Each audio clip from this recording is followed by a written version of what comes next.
नमस्कार विद्यार्थी मित्रांनो, तसेच पालक.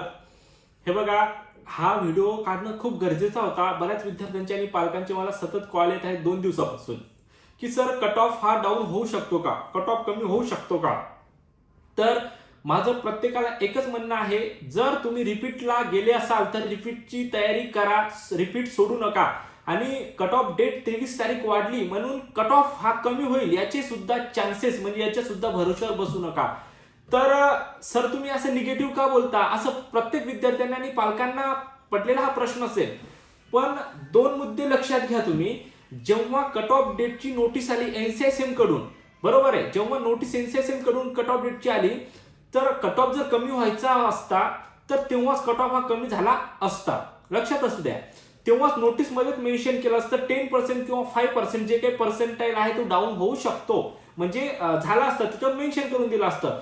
ओके, हा प्रथम सर्वात महत्वाचा मुद्दा आहे. आणि हा दुसरा मुद्दा, बरोबर आहे, दुसरा मुद्दा असा आहे की प्रत्येक वेळेस जेव्हा कट ऑफ डाऊन होतो त्यानंतर रजिस्ट्रेशन चालू होतात. पण आता तुम्ही बघितलं असेल, कालपासून प्रत्येक स्टेटचे रजिस्ट्रेशन हे चालू झाले आहे. जर रजिस्ट्रेशन चालू झाले असतील तर मग आता याच्यावर आपण असं निष्कर्ष काढायला पाहिजे की कट ऑफ हा डाऊन होऊ शकत नाही, कारण की रजिस्ट्रेशन मे बी चालू झाले ऑलरेडी आणि 23 तारीख ही last date cut off date दिलेली आहे. कारण जर कट ऑफ कमी व्हायचा असता तर एनसीआयसीएमने जी नोटीस दिलेली आहे की 23 तारीख आहे, ती 23 तारीख कट ऑफ डेट आहे त्याच्यामध्ये मेन्शन करून दिलं असतं. आणि किंवा जरी 1-2 ते 3 दिवसानंतर मग आपण असा विचार केला की कट ऑफ डेटची जी नोटीस आली त्या दिवसाच्या नंतर 2-3 दिवसानंतर नोटीस येईल आपल्याला कट ऑफ डेटची, असं वाटलं असेल काही विद्यार्थ्यांना, तर हो, तसं एकदम तुमचं अगदी बरोबर होतं. पण रजिस्ट्रेशन चालू होण्याच्या आधी, आता रजिस्ट्रेशन चालू झालेले आहेत. अगदी आज 16 तारीख आहे तुमची, एक 4 आणि 3 7 दिवस फक्त बाकी आहेत. हे कट ऑफ डाऊन झाल्यानंतर रजिस्ट्रेशनला 4-5 दिवस, अलॉटमेंटला 4-5 दिवस, ही प्रोसेस 23 तारखेच्या आधी होणं पॉसिबल नाहीये. मे बी एखाद्या वेळेस जर एनसीआयसीएमला काही जास्त काही नोटीस वगैरे काही कॉलेजच्या प्रयत्नाने, कॉलेज जेवढं त्यांच्याकडून प्रयत्न आहे तेवढं तर करतच आहे.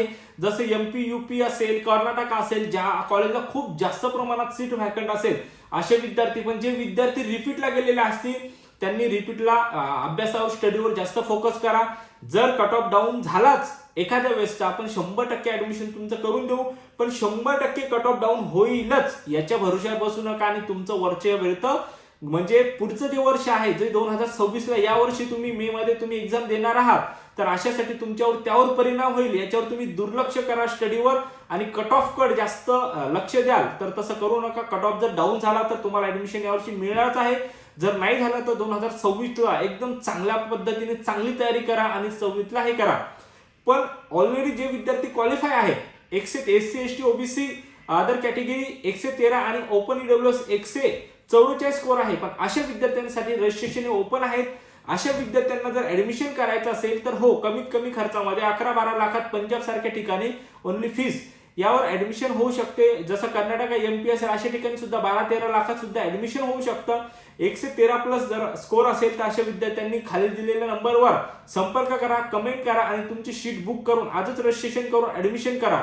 तसंच जर बीएचएमएस करायचं असेल, तुम्हाला बीएचएमएस करायचं असेल, ते सुद्धा 8 ते 9 लाखामध्ये, ते सुद्धा महाराष्ट्रातल्या टॉप मेडिकल कॉलेजला 113 ओपन ईडब्ल्यूएस सोडून कुठली कॅटेगरी असेल तर 113 मार्क्स असतील तर महाराष्ट्रात चांगल्या सिटीमध्ये आणि चांगल्या टॉप मेडिकल कॉलेजला तुमची संधी आहे की तुम्ही रजिस्ट्रेशन करून सुद्धा तुमचं ऍडमिशन ही प्रोसेस आमच्या थ्रू करू शकता. ओके, एमपी असो, कर्नाटक असो, महाराष्ट्र असो, तो कुठे ऍडमिशन करायचं असेल, क्वालिफाय आहात तर एकदम व्यवस्थित तुम्ही कॉल करा आणि आमच्याशी क्वेश्चन विचारून कुठे ऍडमिशन होईल, काय होईल, यावर सर्व लक्ष देऊन आपण ऍडमिशन ही 2025 मार्गी लावू शकतो. ओके, जर खरंच व्हिडिओ जर महत्त्वपूर्ण वाटला असेल तर तुमच्या गरजू मित्रांपर्यंत नक्की शेअर करा, जेणेकरून त्यांना या व्हिडिओचा बेनिफिट होईल. आणि आतापर्यंत जर तुम्ही चॅनलला सबस्क्राईब केलं नसेल तर चॅनलला सबस्क्राईब करून ठेवा, जेणेकरून जी 2026 साठी तुम्ही रिपीटला गेला आहात, जी नोटीस, महत्त्वाची नोटिफिकेशन आहे, ही तुमच्यापर्यंत पोहोचेल. ओके, तर आता आपण भेटूया नेक्स्ट व्हिडिओमध्ये. थँक्यू, धन्यवाद.